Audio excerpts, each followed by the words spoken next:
So this lesson comes from Chapter 3, Lesson 3. We're going to look at comparing and ordering decimals.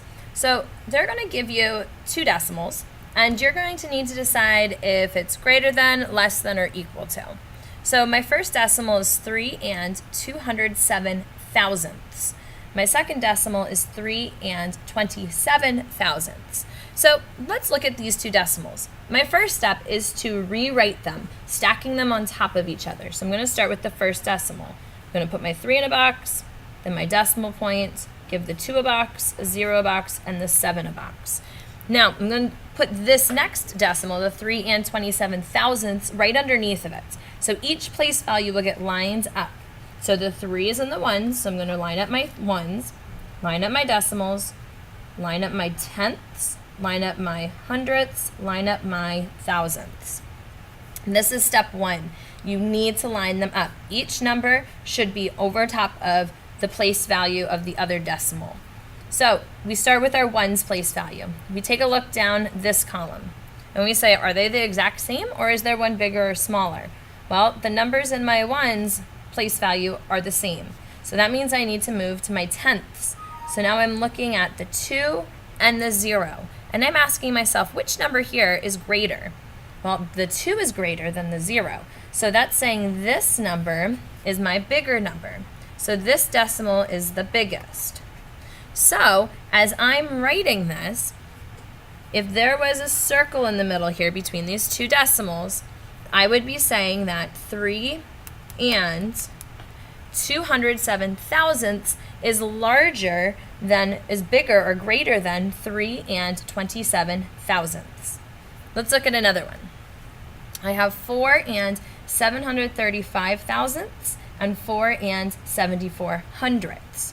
My first step is to line them up on top of each other.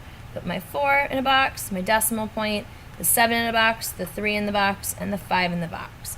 Now I'm going to take this decimal and I'm going to line it up directly underneath. So the 4 is in the ones place value, so I put that underneath, put my decimal underneath, the 7's in the tenths, and my 4 is in the hundredths. You need to stack your decimals on top of one another to make sure you are getting the right answer.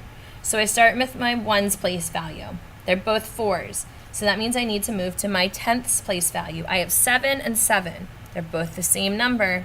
So that means I need to move to my hundredths. Ooh, I have a 3 and I have a 4. So I'm asking myself, which number is bigger?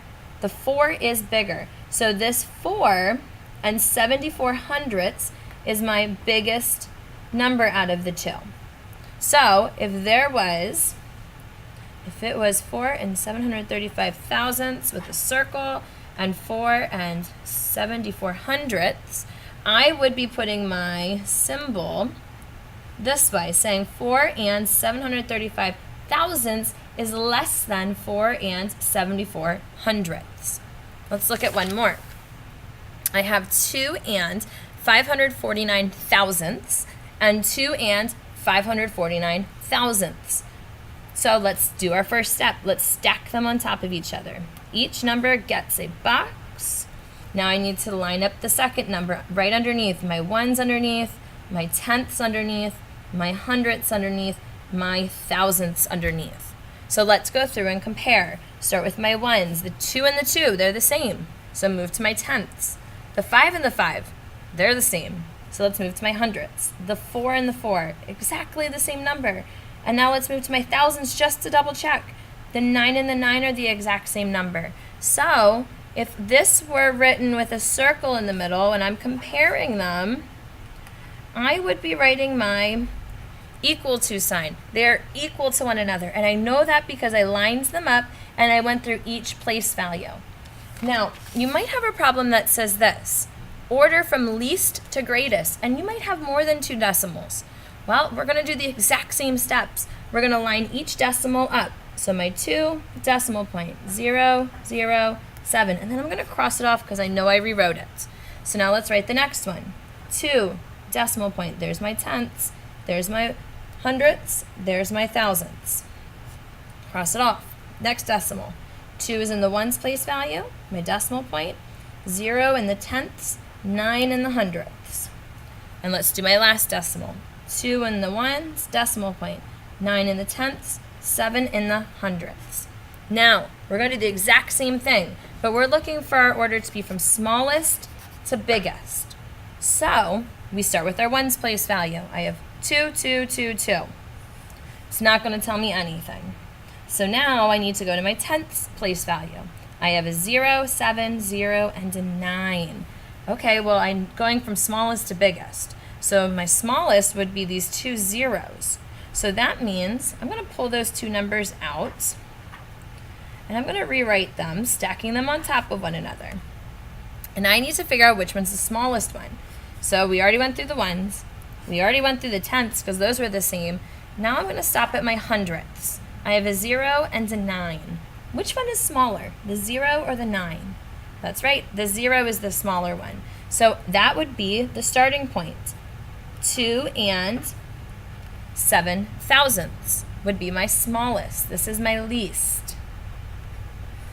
Well, then that makes the next one really easy, because that means 2 and 9 hundredths would be my next number. 2 and 9 hundredths. Now, I'm going to cross these off of my list because I'm done with them. So we already went through the tenths, but I have a 7 and a 9 still. So what would be the next number? What's the next biggest? Well, my 7. 7 is smaller than 9. So I'm going to write the 2 and 714 thousandths, and that leaves the 2 and 97 hundredths at the end, and that would be my greatest. If I'm going least to greatest, that means I'm going smallest to biggest.